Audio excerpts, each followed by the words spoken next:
Kelinni kopekka ilishmayaptimi uyda?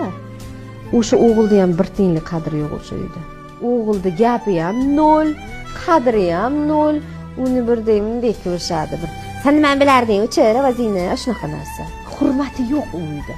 Sevinch Mo'minova to'g'ri gapni aytdi. Kelinni kapeykiga ilishmagan xonadonda rost ekan o'g'ilning hurmati bo'lmaydi. Yigit bilan uchrashuvga chiqqanda siz unga mana shu 3 ta savolni berish orqali u bola onasini bolasimi yoki mustaqil erkakmi? Mana shuni aniqlab olishingiz mumkin. Birinchi savol: agar onangiz menga nohaq tanbeh berib, sizdan meni haydashimni talab qiladigan bo'lsa, siz qanday yo'l tutasiz?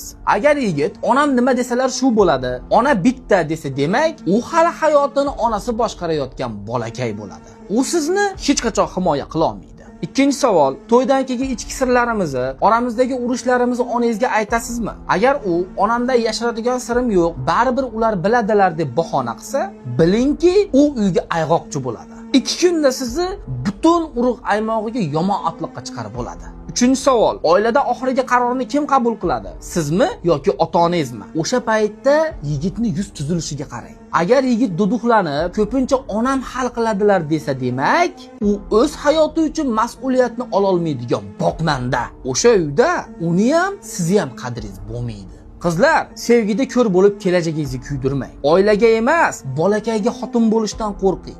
Bu videoni ko'rib turgan erli ayollar, siz uchrashuvda eringizga shu savolni berganmisiz yoki yo'q? Izohda yozing. Aytgancha bu videoni esa yigiti bilan gaplashib, yaqinda to'y qilish arafasida turgan dugonlaringizga va yaqinlaringizga yuboring.